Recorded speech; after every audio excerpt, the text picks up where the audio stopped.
has been over 13 years since Libya's leader Muammar Gaddafi was killed by his own people, yet his name and extravagant lifestyle continue to fascinate many.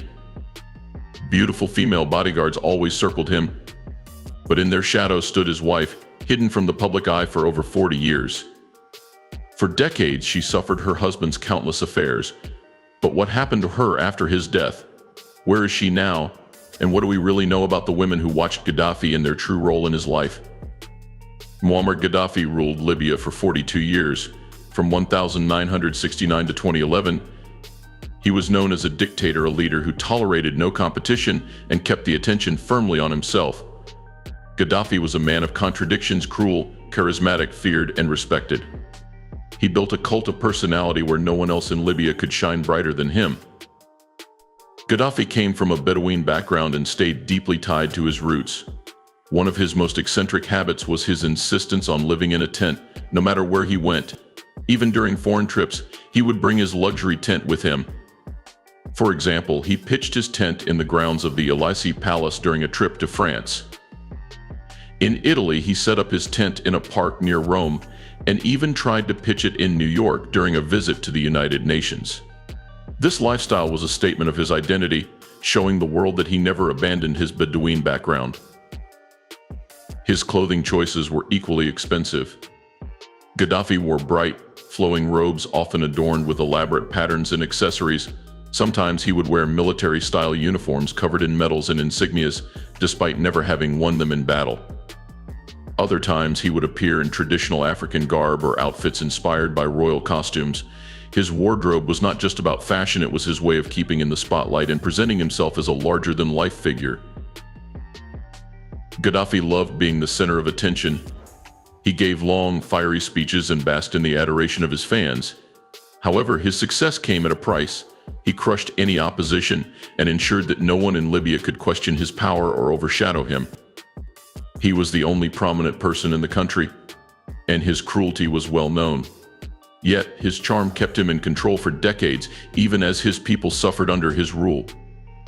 One of Gaddafi's most striking peculiarities was his reliance on women for personal protection. Known as the Amazonian Guard, these young, beautiful women were always by his side, perfectly dressed and rigorously trained. Their appearance sparked endless rumors, with many speculating that they were more than bodyguards, perhaps even his lovers. But in the shadows of these glamorous figures stood another woman who played a much more significant part in his life, his wife, Safiya Farkash Gaddafi.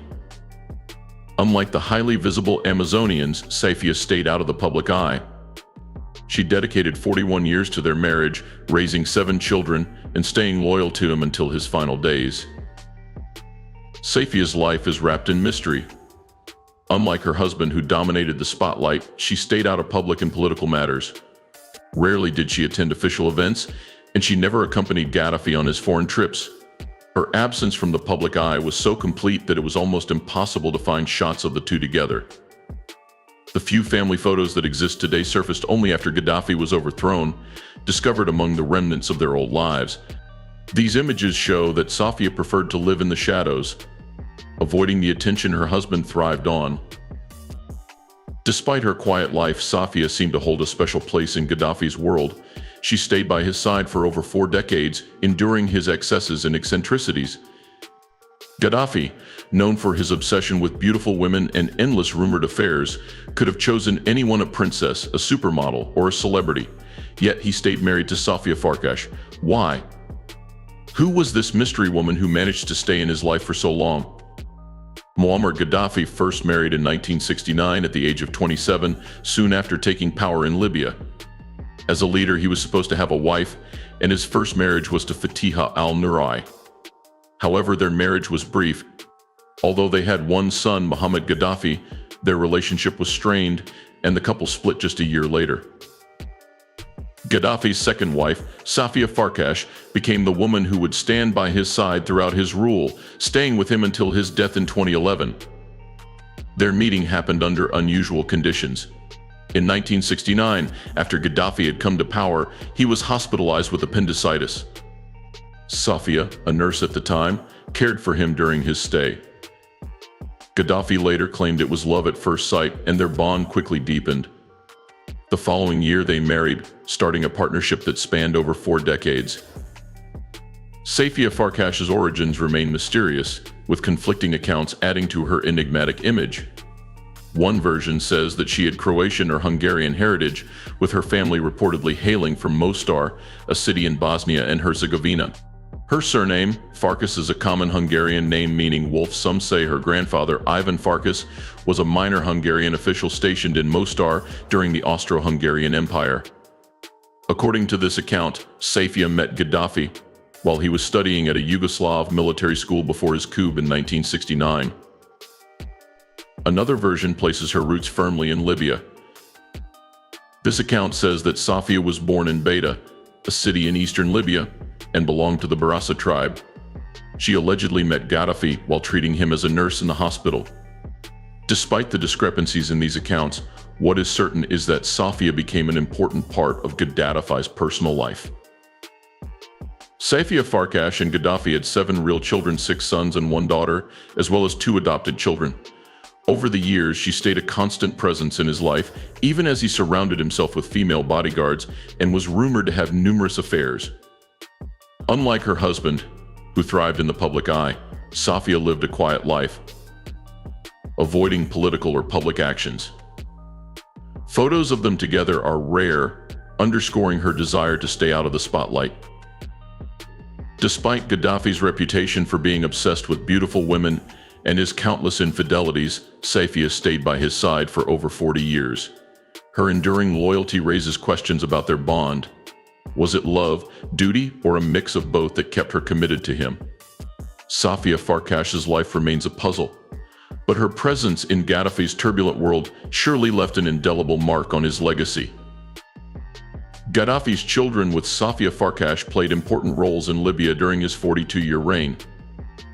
They were not just his offspring, they were symbols of his regime and held enormous power and influence.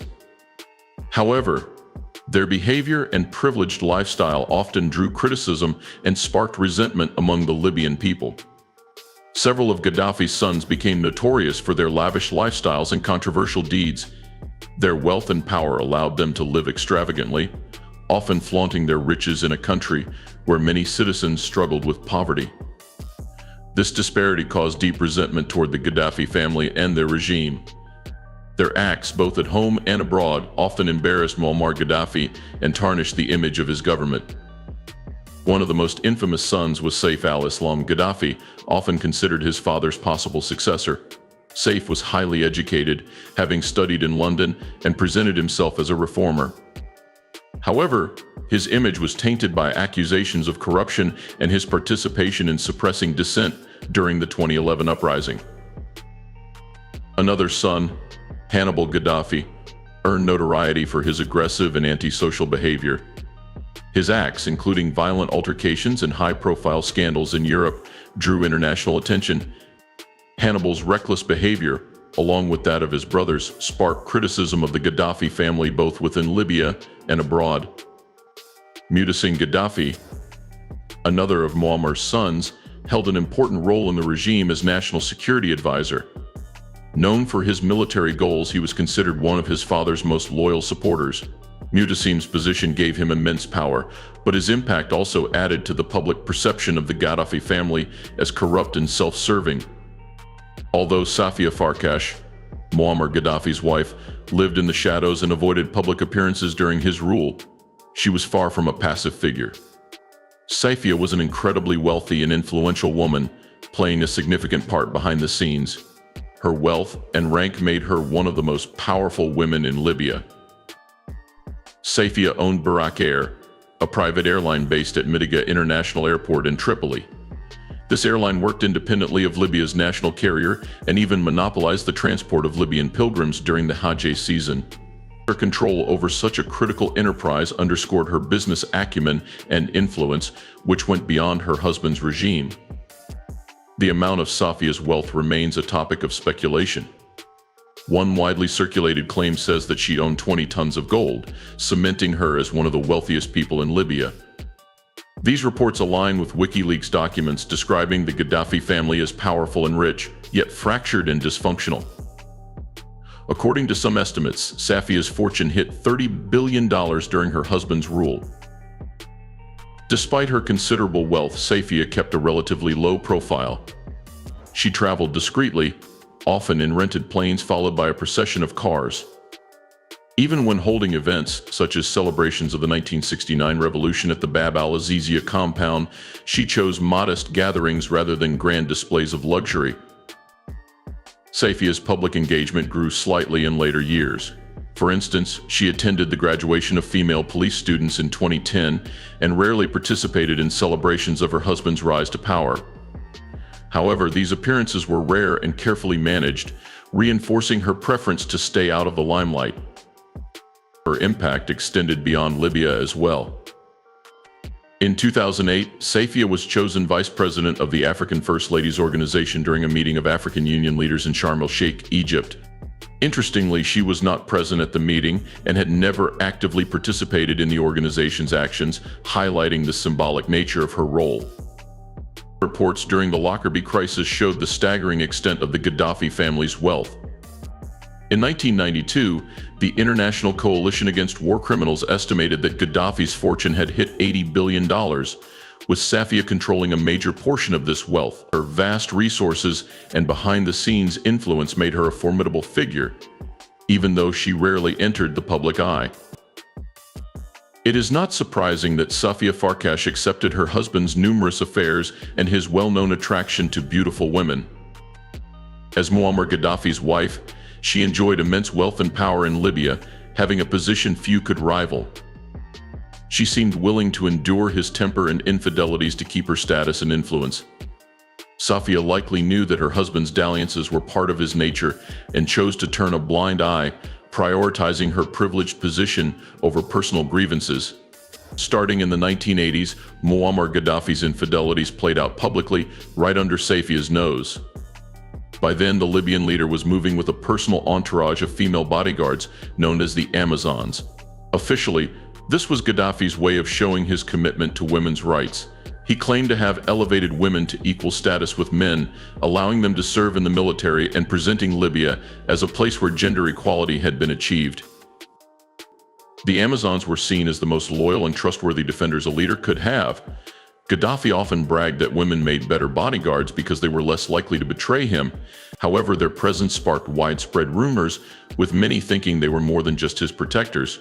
Speculation grew about the true nature of their relationship with Gaddafi, further confusing the dynamics of his already controversial personal life. He grew up in poverty, an experience that left him deeply insecure about his beginnings. As he rose to power, Gaddafi's insatiable desire for wealth, control, and women seemed to stem from a need to substitute for the deprivation of his early years. His treatment of women was a manifestation of his unchecked power and his view that he was above all moral or social constraints. Gaddafi's so-called Amazonian Guard became one of the most visible parts of his persona, symbolizing the contradiction between his public claims and private deeds. While publicly he promoted women's empowerment, the truth behind closed doors revealed systemic exploitation and abuse. The Guard was made up of young women chosen not just for their physical fitness but also for their appearance. Officially, they were tasked with protecting the leader, but privately many were subjected to his personal whims. Their dedication was proven in extreme ways. In 1998, for example, when Islamic fundamentalists tried to assassinate Gaddafi, one of his Amazons shielded him with her body, taking the bullets meant for him and sacrificing her life. These women received rigorous training at specialized military academies, but their role often extended far beyond their official duties. For many women in Libya, Gaddafi's talk about gender equality was inspiring. His speeches urged women to join the military, pursue education, and enter public life. However, for those who entered his inner group, the reality was far darker. Stories began to emerge of horrific abuse, showing that many women were drawn in under false pretenses, believing they were serving their country only to find themselves trapped in a nightmare. Reports of Muammar Gaddafi's inappropriate behavior with women went back to the 1970s. Over time, as his grip on power strengthened, so did his ability to act without consequence. Women who resisted his advances or spoke out faced brutal consequences. Gaddafi's unchecked power silenced many, and those closest to him were no exception. The harrowing stories of some of these women came to light only after Gaddafi's death in 2011. Survivors from his inner circle shared their stories, shedding light on the exploitation they suffered. One of his former bodyguards, 19-year-old Nisreen Ghani, recounted the horrors she and others faced. They would come and take us by the hand and walk us down the corridor. We knew what would happen, she revealed. The abuse went far beyond the Amazons. French journalist Annick Cogin's investigative book, Gaddafi's Harem: The Story of a Young Woman and the Abuses of Power in Libya, revealed the full extent of the atrocities. The book featured the story of Soraya, a teenager who caught Gaddafi's attention during a public event. Soraya was stolen and taken to Gaddafi's compound, where she spent 6 years as a captive, subjected to his every demand. Soraya's account showed a life of imprisonment and dehumanization. Like many others, she was cut off from her family and the outside world, living in constant fear of punishment or death. Escape was nearly impossible, as Gaddafi's reach extended not only across Libya but also globally. While some women joined Gaddafi's inner group willingly, lured by promises of wealth and privilege, many others were forced into servitude. For Gaddafi, women were tools to feed his ego and support his image as an all-powerful leader. His obsession with control stretched to his public persona, where he often blended his personal indulgences with political propaganda. For instance, Gaddafi frequently went abroad with a retinue of women dressed as soldiers, presenting them as elite bodyguards. The spectacle of uniformed women at his side was meant to project an image of modernity and progressive governance. In fact, many of these women were not trained soldiers but merely part of his harem, dressed to enhance his image. Behind the carefully curated facade of equality and empowerment stood experienced male soldiers who ensured Gaddafi's real safety. The women, meanwhile, served as decorative props, distracting the public and the media from the regime's brutal truths. Gaddafi's hunger for women was insatiable. Each day he demanded new companions, often preferring virgins, which his inner group worked tirelessly to procure. This system of exploitation was supported by a network of enablers. One of the most notorious players in this network was Ali Kalani, head of Libya's Central Radio and Television Office. Kalani's position gave him access to young women aspiring to jobs in media, many of whom were coerced into Gaddafi's orbit under the guise of professional possibilities. The dictator's exploitation of women was not just a mirror of his personal desires, but also a testament to his absolute power. Those who were pulled into his web, willingly or otherwise, often found themselves trapped, unable to escape the influence of a man who had long considered himself untouchable. As Gaddafi's regime unraveled in 2011, so too did the carefully maintained image he had created for decades. The truth about his exploitation of women and the systemic abuses of power within his regime further solidified his legacy as a dictator who ruled through fear, manipulation, and unchecked authority. Muammar Gaddafi's difficult childhood, marked by poverty and disdain from others, fueled a lifelong hate for the wealthy and powerful, and his rise to power became a chance for revenge. Despite his immense wealth and power, Gaddafi's resentment of the elite persisted. He took particular pleasure in humiliating aristocrats and powerful families, asserting his dominance by dishonoring their wives and daughters. His ministers were often forced into bringing him these women, or he would arrive uninvited at their homes, shocking them with his brazen behavior. Refusing his requests was unthinkable, tantamount to signing one's own death warrant. For Gaddafi, this was the ultimate display of his unchecked power. While some women were coerced, others sought his attention willingly, hoping for material rewards or financial help. However, the cost of his favors was often extremely high. His obsession with women went beyond Libya, often causing diplomatic incidents. When foreign delegations came, Gaddafi focused his hospitality on female guests, showering them with gold and extravagant gifts, but always asking private meetings in return. Rumors of his escapades included stories involving the wives of heads of state, ambassadors, and members of foreign groups. One striking tale concerned his obsession with the daughter of Saudi King Abdullah. Gaddafi allegedly viewed possessing her as a way to exact revenge on her father. Despite granting his recruiters unlimited resources, they failed to fulfill his dream. Instead, they deceived him by finding a woman who resembled the Saudi princess, convincing her to impersonate the royal for a night. Unbeknownst to Gaddafi, he had been fooled, believing he had achieved his goal.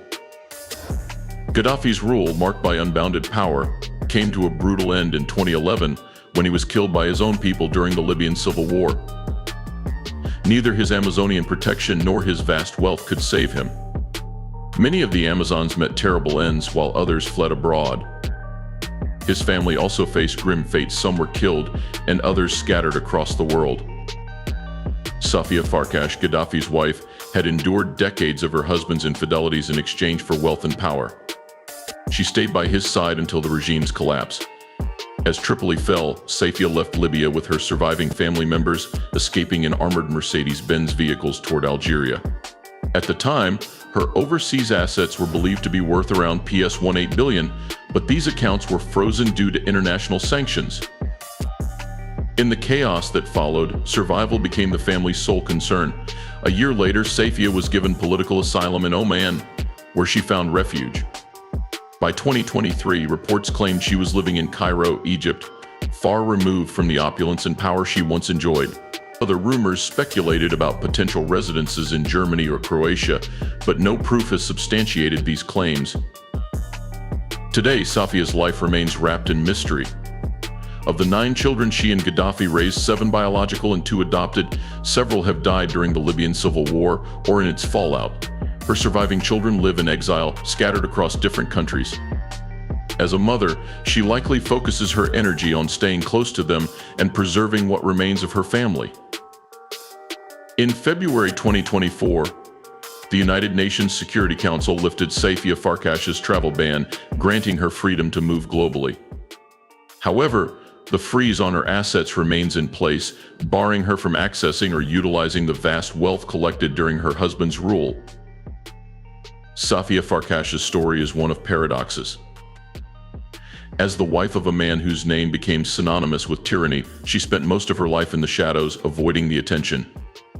Her loyalty to Gaddafi survived despite his infidelities and scandals, and now, in her 70s, she lives a life of exile and anonymity. Once one of the most powerful women in Libya, she now resides in the echoes of a bygone age, her life a far cry from the days when she stood beside one of modern history's most controversial figures.